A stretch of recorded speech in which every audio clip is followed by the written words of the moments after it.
The Alabama Crimson Tide football team is back in the playoffs on Monday evening. Hey, that's New Year's Day, and if you need quality food for your get-together for that game, look no further than South's Finest Meats right here in Tuscaloosa. They have amazing deals going on right now on catfish fillets, as well as crab clusters, tilapia fillets, and of course, red and raw shrimp. You can find them at 3201 10th Avenue right here in Tuscaloosa. Hey, South's Finest Meats wants to tell you a big roll tide and wish you a very happy and prosperous new year.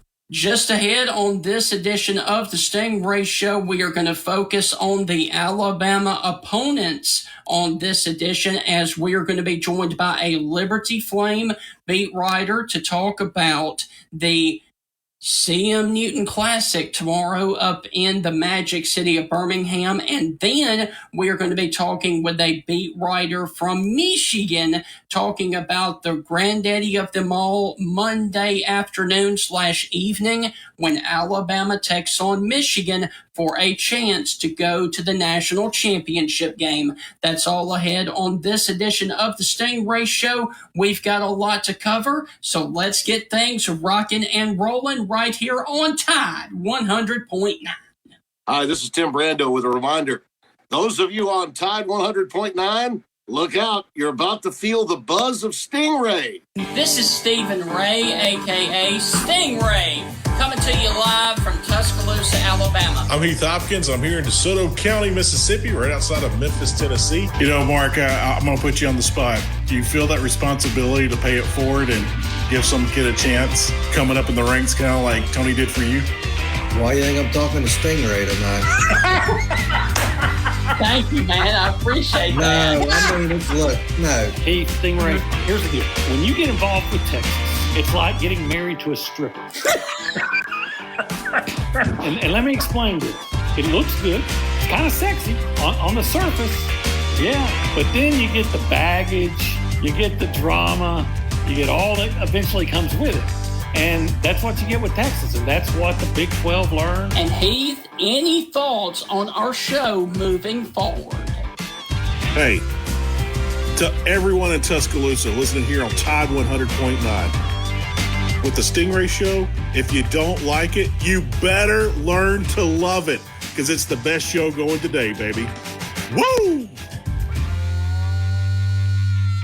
And ladies and gentlemen, with all of that, we want to welcome you inside another edition of the Stingray Show. And Heath, let me remind you guys that on Sunday night is New Year's Eve, and there is no better time than to go and grab a bunch of fireworks right now, and of course tomorrow, as well, as we have a brand new show sponsor for the month of December. It is Extreme Fireworks right here in Tuscaloosa, just 3 minutes west of the Northport Super Walmart. Heath, this place is a year-round store for fireworks, and buddy, they have over 450 unique items. Tell them a little bit more about it.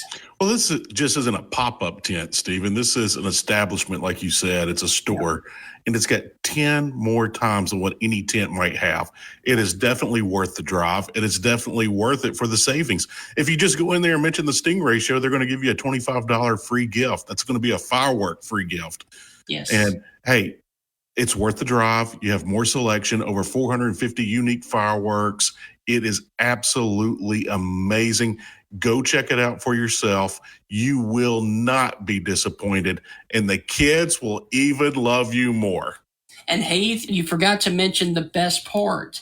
With the free gift of mentioning the Stingray Show, there is no purchase necessary. So all you got to do is go in, mention the Stingray Show, and get you a free firework, no purchase necessary. Definitely check it out. Extreme Fireworks. It's worth the time. It's worth the drive. It's going to be absolutely a big blast, a big booming time to head on down to Extreme Firework. And don't forget to mention the Stingray Show. Boom. So, Heath, how are you doing on this Friday edition? Because I got to tell you, man, there are some big-time games this evening, as well as all day tomorrow, and then, of course, on New Year's Day as well, as we will get into the playoffs discussions, because Monday we will find out who's going to play for the national championship. Well, it's Fun Friday. I wish it was Fried Bologna Friday. Give me a fried bologna sandwich. I might could find that somewhere today. But no, Stephen, a lot of big-time football coming up this weekend, not only in college but also the NFL. Yep. Ton of great games, ton of games that mean something. So it's going to be a very fun weekend. And, of course, you got some more bowl games. And for all those people that want to hate on the bowl games, and, yeah, I'm calling you out. You know, there's too many bowl games. Go watch your reruns of Sanford and Son. Go watch your reruns at Nick at Night of Friends. I don't care.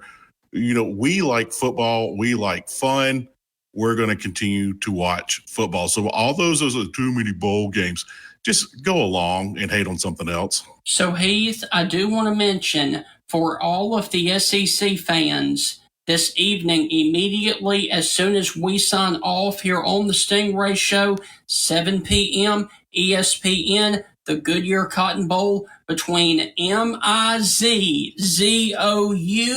and Ohio State. And I will remind you, Ohio State is without their quarterback. So they're starting a backup quarterback tonight in that game versus Missouri. So, Heath, switching to the playoffs now, we are going to talk about the Michigan-Alabama game with a Michigan beat writer later on in the show. I know that we've talked all week, and Chris Lee has said it over and over and over, that the stats and the computers favor Michigan. But, dude, I don't think Michigan has seen a player like Jalen Milroe. How do you see the Rose Bowl playing out? Because I'm going to tell you, man, Michigan likes to bully people. They're not going to be able to bully Alabama and line up and just run the ball on them like they did against everybody in the Big Ten.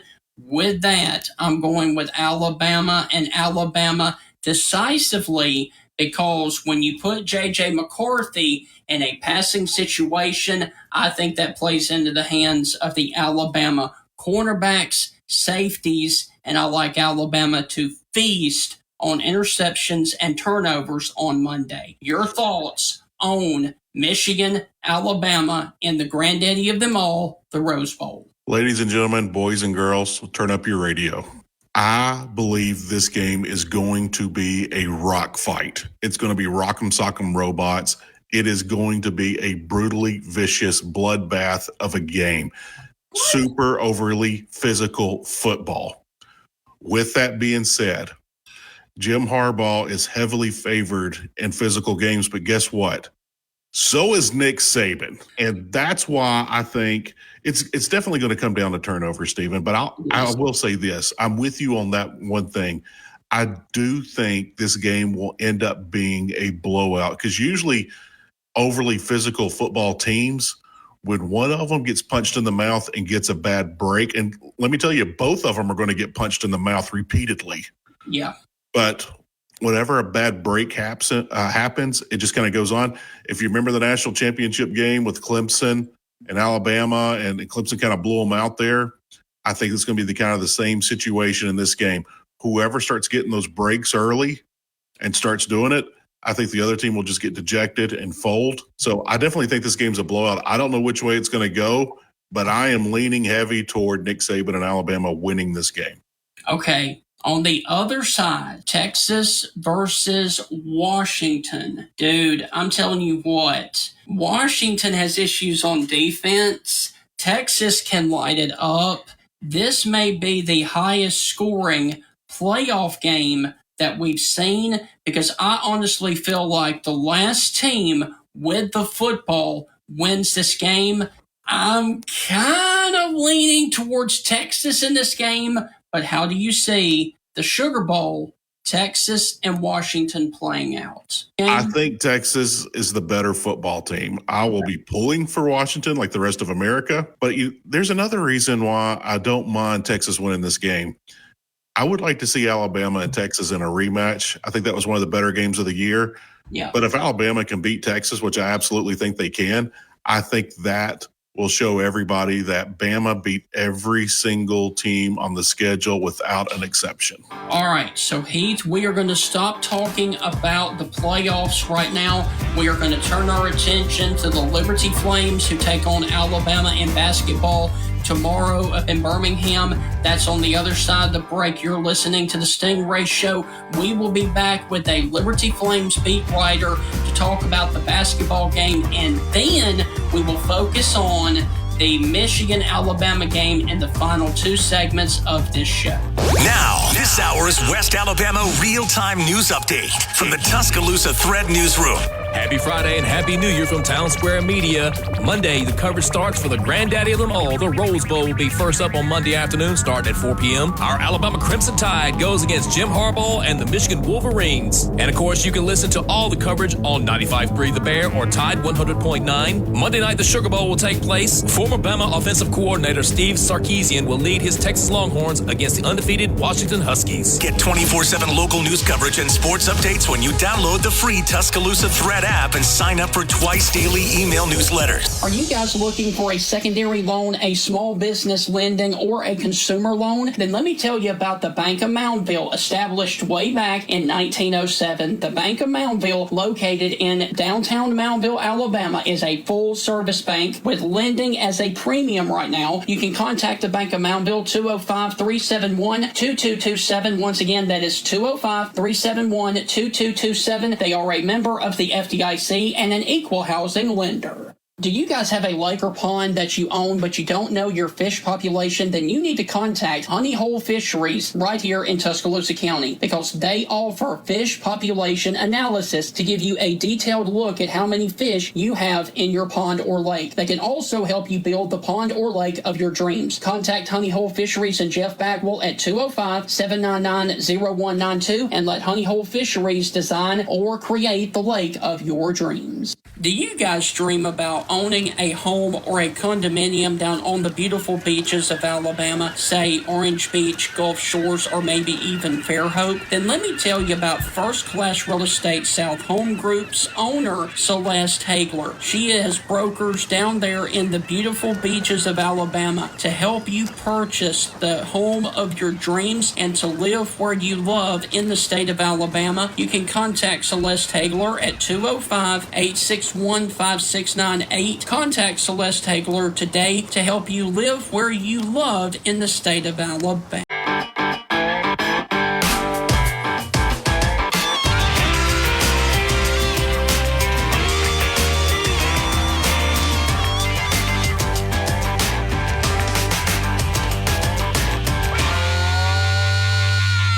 Welcome back inside the Stingray Show. Hope all is well with you guys. And now we are about to get to a preview of a basketball game that is going to be tomorrow afternoon up there in the city of Birmingham at the BJCC. It is the CM Newton Classic between Liberty and Alabama. And to help us preview that basketball game, we are about to be joined by none other than Chad Hessen, who covers the Liberty Flames for ACofred.com. He is also a Liberty Flames alum back in 2009. And briefly about the game is tomorrow afternoon at 1 o'clock up there at the BJCC. Ladies and gentlemen, here is Mr. Chad Hessen to talk about this game.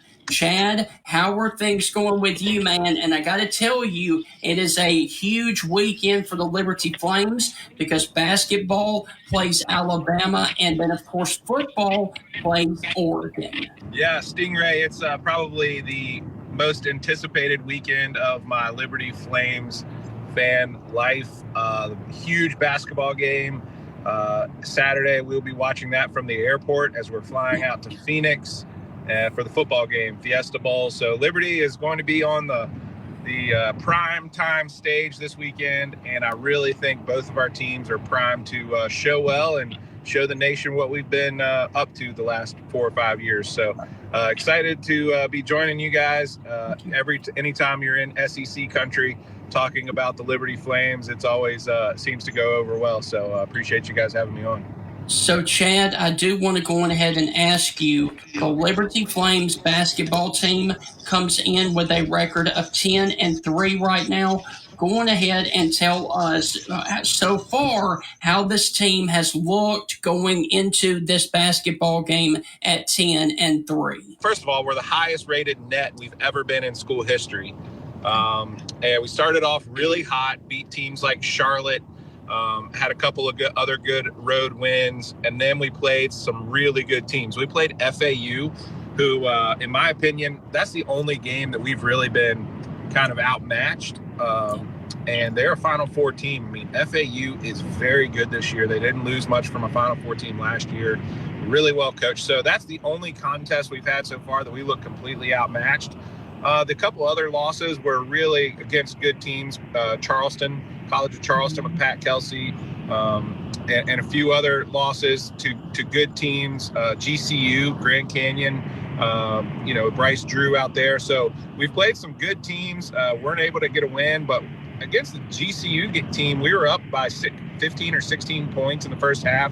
So we really didn't get blown out. We just couldn't shoot there for a minute. So really, to answer your question, we've been tested a lot.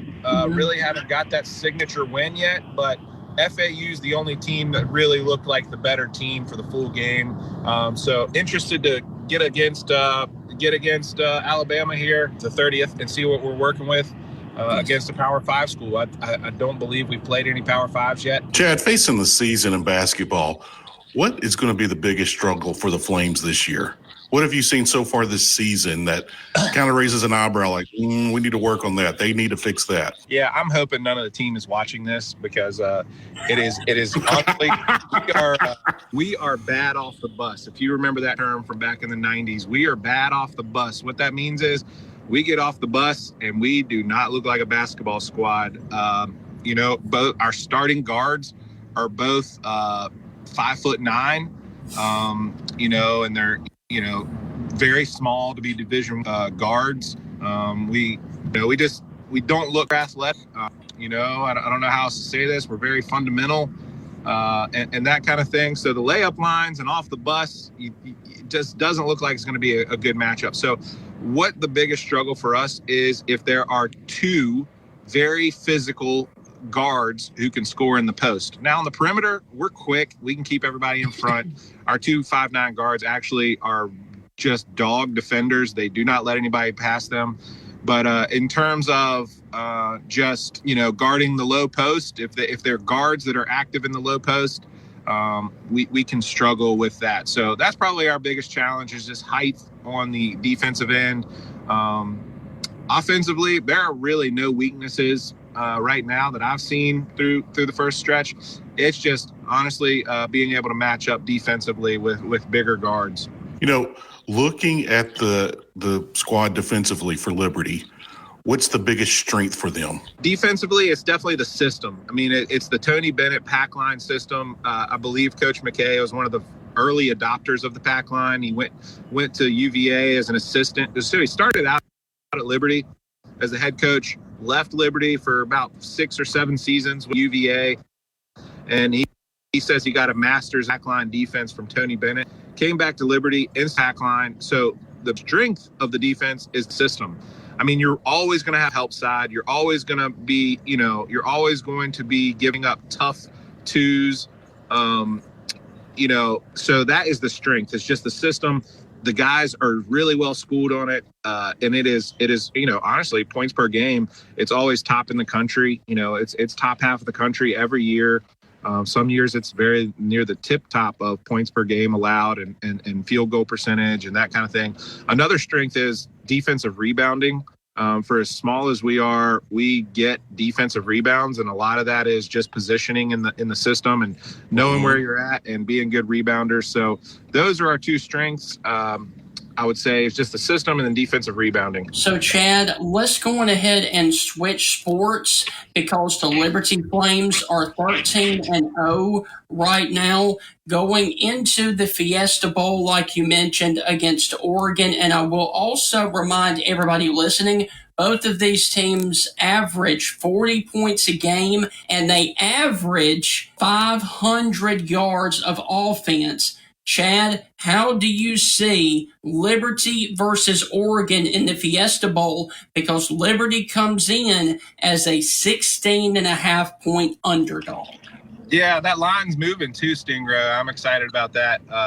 So I don't know, man. It's the opportunity to play and be in the game and everything that goes with it before and after the game, the positive publicity, everything that goes with it is the win for the Flames. Now, when it comes time to on the gridiron, we'll see what happens. I like our chances, honestly, to cover the spread because we do a lot of pull blocking running. I saw this week by the PFF guys say that we lead the country in pull block runs, and Oregon's linebackers are one of the weakest in the country at pull block running defense. So I think there's going to be a lot of that.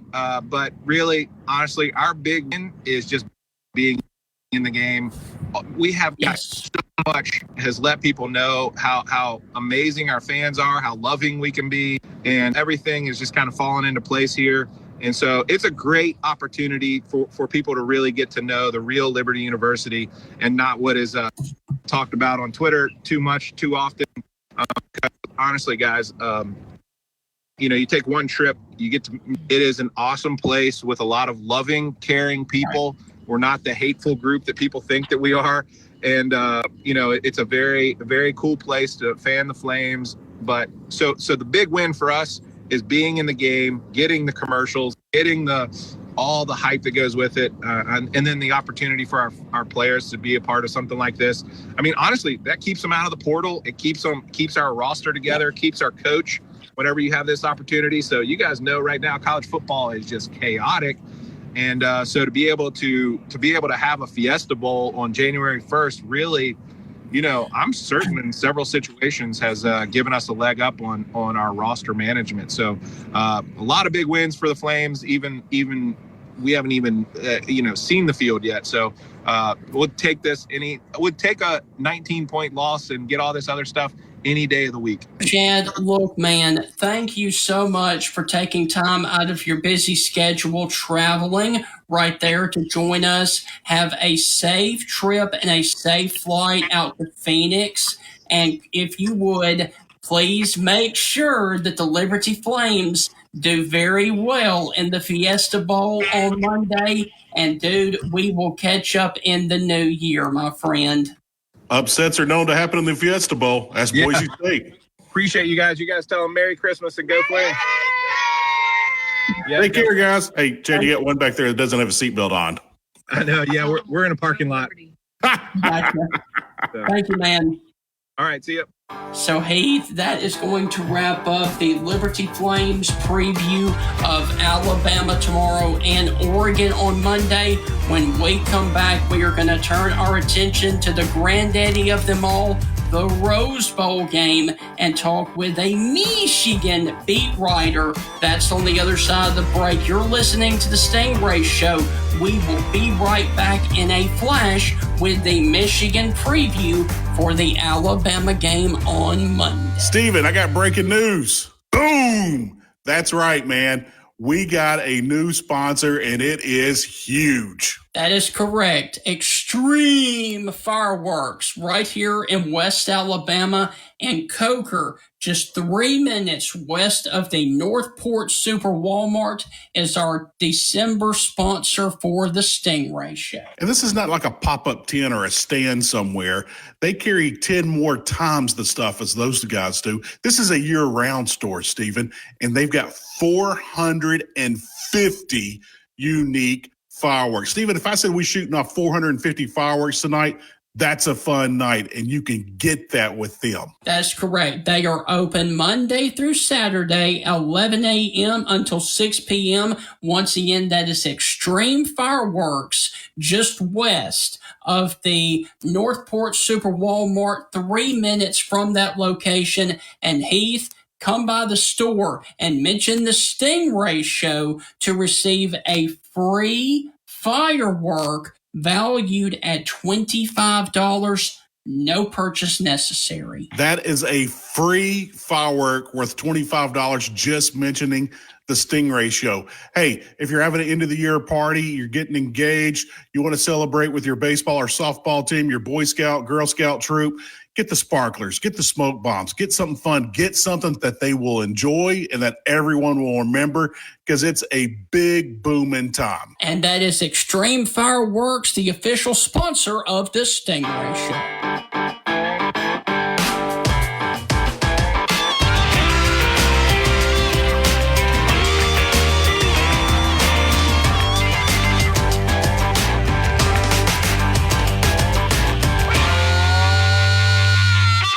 Steven, I got breaking news. Boom! That's right, man. We got a new sponsor, and it is huge. That is correct. Extreme Fireworks right here in West Alabama, and Coker, just 3 minutes west of the Northport Super Walmart, is our December sponsor for the Stingray Show. And this is not like a pop-up tent or a stand somewhere. They carry 10 more times the stuff as those guys do. This is a year-round store, Stephen, and they've got 450 unique fireworks. Stephen, if I said we're shooting off 450 fireworks tonight, that's a fun night, and you can get that with them. That's correct. They are open Monday through Saturday, 11 a.m. until 6 p.m. Once again, that is Extreme Fireworks, just west of the Northport Super Walmart, 3 minutes from that location. And Heath, come by the store and mention the Stingray Show to receive a free firework valued at $25, no purchase necessary. That is a free firework worth $25 just mentioning the Stingray Show. Hey, if you're having an end-of-the-year party, you're getting engaged, you want to celebrate with your baseball or softball team, your Boy Scout, Girl Scout troop, get the sparklers, get the smoke bombs, get something fun, get something that they will enjoy and that everyone will remember,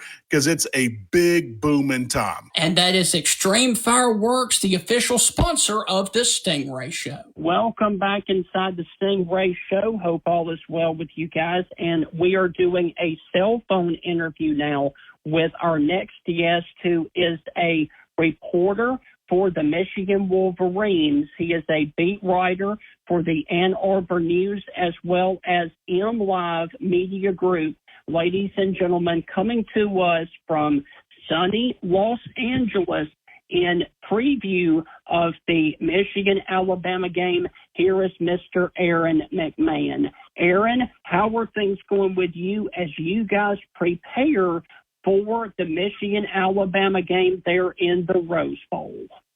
Guys, it's good to be with you. Yeah, we've been here in Southern California now for a couple of days. Rose Bowl festivities are underway. We spoke to some players yesterday. We got Jim Harbaugh a couple of days ago, and I think the one common denominator I've heard from a lot of the folks we've spoken to is they're ready to play this game. There's been a lot of talk now the last couple of weeks, and I think they're ready to lace them up and play on Monday. Yes, sir.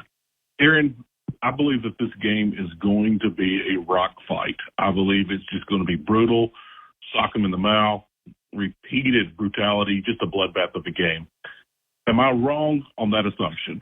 No, I lean that way. I was asked to put in a prediction, like a week ago now, and my final score resembles something to that effect. So it would not shock me if we don't see a lot of points in this game. I think you're going to see a defensive slugfest probably early on. You're going to have two teams trying to kind of feel each other out in a way. It wouldn't shock me at all if it ends up that way. So, Aaron, can you go on ahead, even though Michigan is undefeated coming into this game, can you go on ahead and kind of break down the season so far for Michigan, and especially all of the distractions off the field for this football team? Yeah, sure. I think from a results perspective on the field, it's gone just as they had expected or hoped for. This team had a lot of returning starters come back this year explicitly to get to this point and win a national championship. This is a program that's been to the CFP now the last two, this is their third straight year. The first year in 2021, I think they were just happy to be there. They'd finally beaten Ohio State, gotten over that hump and won a Big Ten championship. And I think in a way they were just relieved to actually get to this point. Last year, it was a major disappointment. I mean, they were picked to beat Texas TCU, and they ended up losing in almost a track meet, a game they didn't want to play. So they're right where they want to be. They beat they demolished the rest of the Big Ten, and no trouble against Penn State. Handled Ohio State just fine, and now I think it's about proving that they can get over the hump in terms of winning a bowl game. I mean, they're 1-6 under Jim Harbaugh in bowl games, 0-2 here in the CFP. So I think that's the ultimate goal here. Now, as far as the off-the-field stuff, it's certainly become a huge distraction. I mean, even before the season began, they lost their offensive coordinator in January, who was abruptly fired and remains under police investigation for computer access crimes. And then you had distractions over the summer. Then you had the word of the first NCAA investigation for recruiting violations. Jim Harbaugh was placed in a 3-game suspension by the school for the start of the year, so he was not on the sideline for those games. And then as the season progressed, we got word in October of that's when this sign stealing thing blew up. It was all over national news. I'm sure you guys saw and heard about and everything else. And that's when the Big Ten got involved. It went from just an NCAA thing to kind of in an unprecedented move. The Big Ten Commissioner, Tony Petitti, stepped in and said, this isn't okay. I'm taking action, and I'm going to suspend you for another 3 games. So Jim Harbaugh was not on the sideline for the first 3 games. He was not on the sideline for the final 3 games. Despite all that, Michigan was still able to win and get to this point. Aaron, I'm not an Alabama guy. I'm not a Michigan guy, but I am a football fan. And I've always saw this with Jim Harbaugh this year, that my personal opinion is Jim is thumbing his nose at the NCAA on his way out the door heading to the NFL. I'm sure you've heard all the rumors. And any job that comes open in the NFL, I'm sure Harbaugh's name's going to be tied to it. Do you sense that as well? Do you think this will be Jim's last season? And is there any chance of him coming back? I mean, I just see all this distraction and all the craziness and the circus off the field as Jim just thumbing his nose like, you're not going to touch me, you're not going to get me, I'm going to go off to the NFL, and I'm going to laugh all the way out the door at you, NCAA. Am I wrong on that? No, I think there's some validity to that. In fact, if you go back to when Jim Harbaugh got to Michigan in 2015, you guys might remember the satellite camps he was wearing down south, and he's really pissing off some of the SEC coaches down there. They didn't want to do that stuff. They thought Jim was bending the rules of the NCAA to the point that the NCAA had to change the rules with regard to that stuff. So he's not a stranger to kind of pushing the envelope. It's something I think he enjoys doing and in a way relishes in. So I do think there's something there. I mean, in the last year or so, he's really been pushing for revenue sharing for college athletes. He's seen all the huge TV deals these conferences are making. I mean, the Big Ten earlier this year signed a 7-year, almost $8 billion deal. And Jim has said now the last 6 months or so, the players should get a cut of that. And I think that's rankled some folks. So as far as his future in the NFL, it would not surprise me at all if he leaves this year. I think it really comes down to whether he gets a job offer. I mean, he interviewed with the Minnesota Vikings 2 years ago, was never offered the job. And then last year he had conversations with the Denver Broncos, and it ended similarly. So I think he's waiting for an offer, and if it's the right situation, I think he's going to take it. And if you look at the job vacancies right now across the NFL, there's several franchises where he has ties to. The Los Angeles Chargers, the Chicago Bears, the Las Vegas Raiders. He's well known in those circles. He knows the ownership there. And I have to think he's certainly going to listen and probably take a job if he's offered one. Yeah, Aaron, I'm going to ask you this. Heading into this game with Alabama, what advantages does Michigan have on either side of the ball that really puts them in a position to give Alabama fits and to win the game? I think you got to start on the defensive side of the ball. They are the number one unit statistically in the nation. They do a very good job of disguising things and, throwing looks at opponents they maybe haven't seen or they get kind of discouraged by. So I think it's got to start on the defensive side of the ball. They've got to limit Jalen Milroe, the explosive plays for the Crimson Tide. and force them to, either turn the ball over or kick field goals as opposed to touchdowns. And I think that's kind of step one to Michigan winning on Monday. They're very good at disrupting the quarterback. They're very good at forcing turnovers. They did it against Kyle McCord at Ohio State, about a month ago, where, Ohio State had a couple opportunities to win that game. And down the stretch here, they were driving down the field to win it and put it away, and they forced an interception. So they're very good at disrupting and forcing takeaways, and I think that's where Michigan probably has the advantage. This Alabama offense has obviously gotten better as the season has gone on. Jalen Milroe's an exceptional quarterback, and I think he's going to give Michigan some fits. But they faced a mobile quarterback like that before this year in Talia Tagovailoa at Maryland. Very similar skill set. He can throw the ball, he can get outside the pocket and escape and create some yards on the ground. So I think they know what it's going to take. They've done it this year. They're certainly preparing for it, and I think that's where if Michigan wins this game, that's where they're going to come up big. So, Aaron, hold that thought because we're up against our final break. And when we come back, we are going to continue to break down this football game. That's on the other side of the break. You're listening to the Stingray Show. We will be right back after this. On the next Inside the Locker Room with Coach Wimp Sanderson and Barry Sanderson. We hope everybody has a happy new year. And tune in Tuesday, 7:30. Kevin Skarbinski will join us. We'll look back at the Alabama-Michigan game. We'll also look at what's next for Alabama football. Will they be playing in the national championship on Monday night? Or will we have to deal with this roster and the transfer portal? Also, we'll take your phone calls in the second hour on Tide 100.9 and 1230 AM WTBC. Inside the Locker Room, weekdays 7 to 9 a.m. on Tide 100.9 and Tide100.9.com. The Alabama Crimson Tide football team is back in the playoffs on Monday evening. Hey, that's New Year's Day, and if you need quality food for your get-together for that game, look no further than South's Finest Meats right here in Tuscaloosa. They have amazing deals going on right now on catfish fillets, as well as crab clusters, tilapia fillets, and of course, red and raw shrimp. You can find them at 3201 10th Avenue right here in Tuscaloosa. Hey, South's Finest Meats wants to tell you a big roll tide and wish you a very happy and prosperous new year. Since 1970, Jack Mack Tire has served customers throughout Tuscaloosa, Northport, and surrounding areas. Their car service ranges from maintenance such as oil changes to repairs of brakes, shocks, car batteries, and wheel alignment. They are open Monday through Friday, 7:30 a.m. to 4:30 p.m. right here in Tuscaloosa. Go by and check them out today at 2107 9th Street in downtown Tuscaloosa.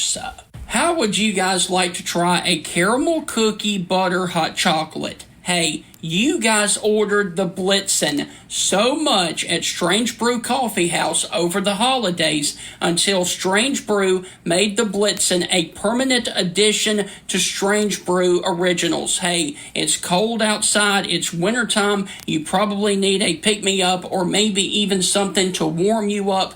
Go by Strange Brew Coffee House on the Strip at the University of Alabama, 1101 University Boulevard, and get you something that will warm your heart and your soul right here on the Strip at the University of Alabama.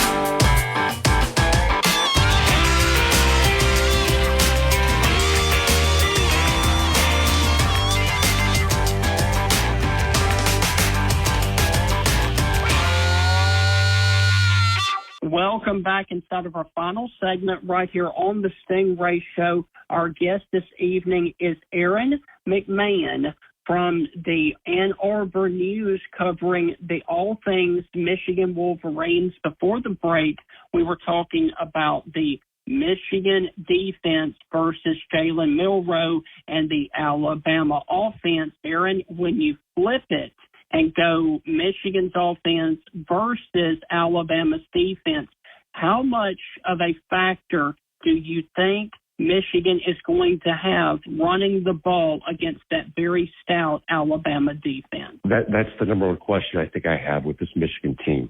Their offense is predicated on the ground game. That's kind of why they've gotten to this point the last couple of years. They've become a force on the ground, a ground and pound scheme that has been able to push opponents. They've been able to dominate the line of scrimmage, and it almost seems like when Michigan gets to this point, whether it was last year against TCU or even a couple of years ago against Georgia, they struggle doing it. And I do have reservations. I don't think this offensive line is as good as it has been the last couple of years. They're missing their starting right guard, All-American Zach Zinner, and I think it's going to hurt them. They've had to do some shuffling with the line the last couple of games. And the running game has struggled. Now, the one thing that I think Michigan does, have going for it is that Blake Corum is playing. He didn't play last year due to injury in the CFP semifinal, and then he was banged up the year before. So I think he's eager to have an opportunity to kind of show what he can do on the national level. But right now, with regards to the run game, it's kind of a wait, show me. Don't necessarily tell me that you can do it against a formidable opponent like Alabama, and Michigan's been talking about the size and physicality up front with the Alabama lines.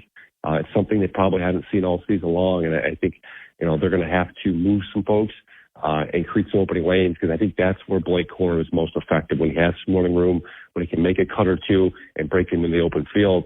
He's done it relatively well this year, not to the same capacity he did it in 2022, but it's going to be a challenge, no doubt. So, Aaron, a quick follow-up to that. If Michigan cannot run the ball, can J.J. McCarthy make the passes needed in order to help move the football for this Michigan offense? JJ, I believe, is going to be the X factor for Michigan on Monday. If Michigan wins the game, he's going to have a very productive. He's going to have some big throws. He's going to have some big moments. But if he struggles, if he turns the ball over, if he can't pick up yards on the ground, I have a hard time envisioning Michigan winning this game. I said before the season started that J.J. McCarthy would be the guy that would take, he would determine whether Michigan wins a national championship or not, and I still believe that. He's a playmaker. He can do a lot of things with his legs. He can escape the pocket. He can move. He can make some exceptional throws on the run. He can fit the ball into tight windows, as we saw against Ohio State with one of those touchdown throws to Roman Wilson. I question whether he's 100% healthy, though. He's been playing banged up down the stretch of the season, the last 3 or 4 games. He was dealing with a lower leg injury. He has said he's close to 100%. He's feeling better. But we haven't seen him play now in almost 3 weeks. So he's going to be the decider here. Now, I do think Michigan has an advantage on the offensive side of the ball with the tight ends. Nick Saban acknowledged tight end Colston Loveland about a week ago, and how he could potentially be a mismatch for the Wolverines. If you look at the way Alabama's defense is set up, they're very elite on the edges and in the secondary. So I got to think Michigan's going to try and avoid testing those areas as much as possible. So I see a game where JJ has to make a decision quickly, has to get the ball out quickly if they're going to throw the ball. And that's where I think the tight ends come into play. Colston Loveland's an elite pass catcher. He's only a sophomore. His future All-American, status written all over him.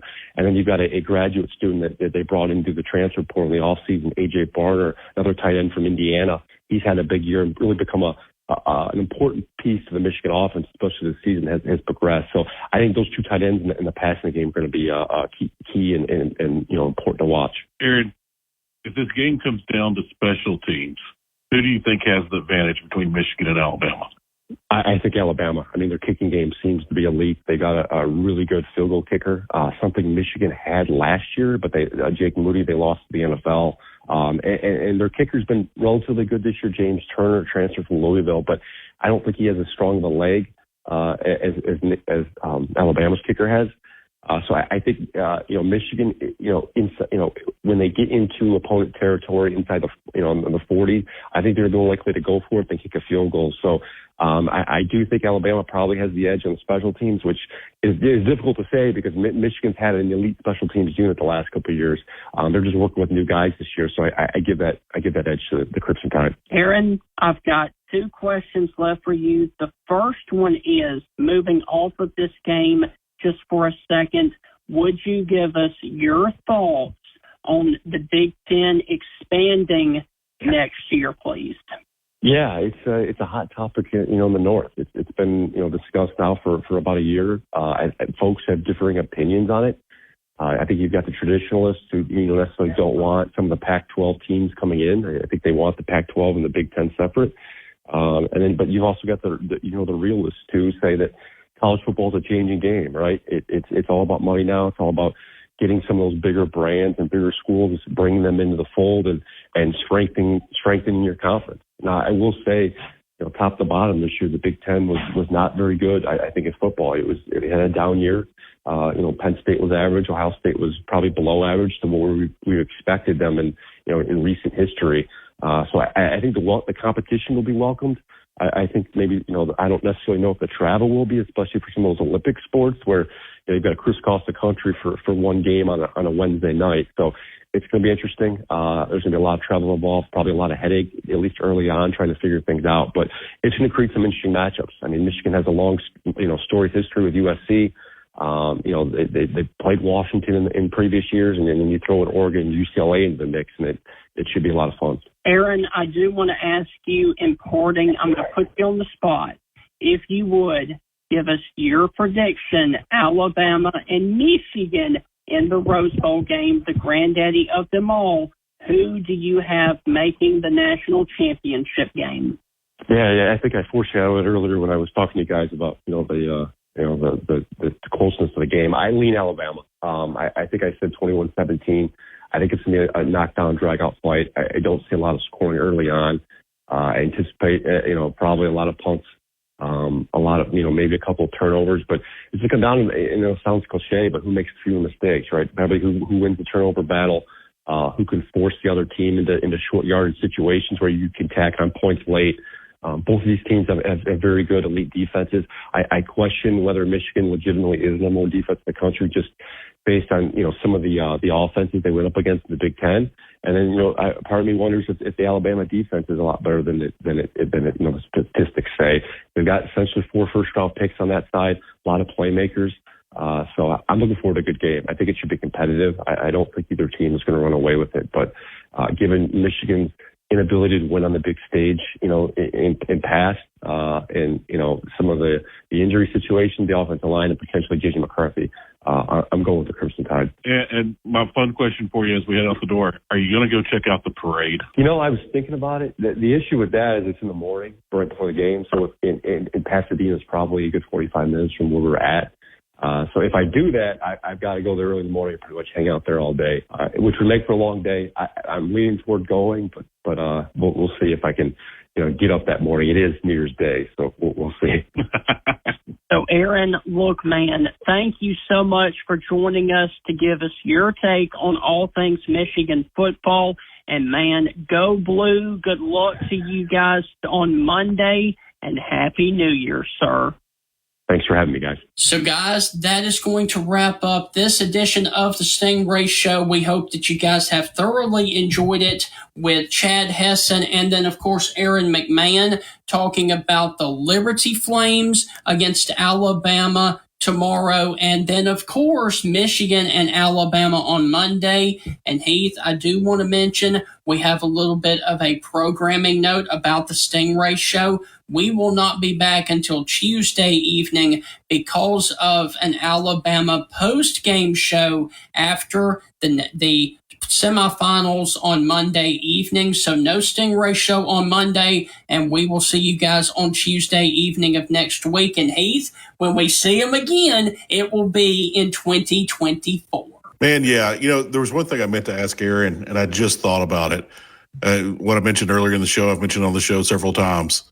Whoever wins this Michigan-Alabama game, do you think they're going to be national champions? Because I still do. I think whoever wins this game is going to just beat the winner of the Texas-Washington game. I just don't think it's going to be close. So, Heath, we are going to sign off here on the Stingray Show.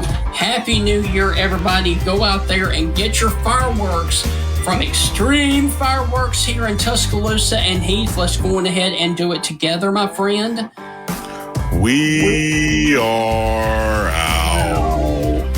See you guys on Tuesday evening right back here on the Stingray Show. Happy New Year, everybody. Boom.